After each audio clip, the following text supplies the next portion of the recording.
This week marks 10 years since the devastating flooding that changed the town of Linton forever. KX News meteorologist Robert Suhr joins us as people are once again watching Beaver Creek. Robert.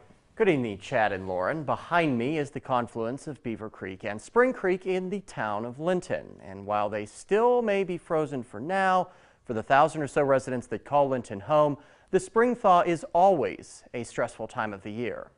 Really, people should be concerned. I mean, they really should be, because when it's coming, it's too late. The week of March 29, 2009 is a week many here in Linton will never forget.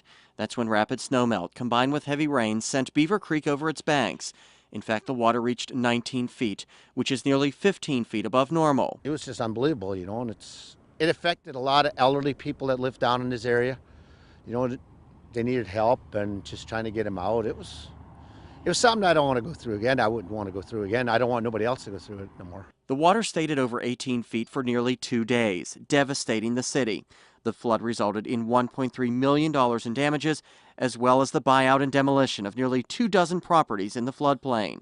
Milo Kramer had his home flooded and tells me he and others he's talked to are quite nervous. We're just one rainfall away from a good flood.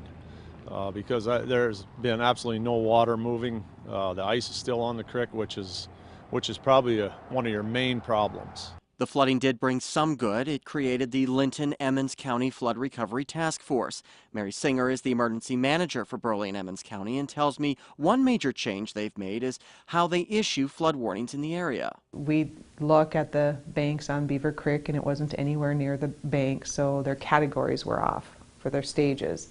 And so we monitored that for about a 1 to 2 year period, and we got those changed, and they were off by 3 feet. Now, guys, she adds that this year so far has been a good one, and only minor flooding is forecast in Linton thanks to the gradual snowmelt and lack of heavy rainfall. Good news there. Robert Suhr reporting. Thanks, Robert. The Army Corps of Engineers will hold a public meeting Wednesday evening to present the results of a study regarding flood risk management in the area. The meeting is set for 6 p.m. at the Linton Community Center. Engineers are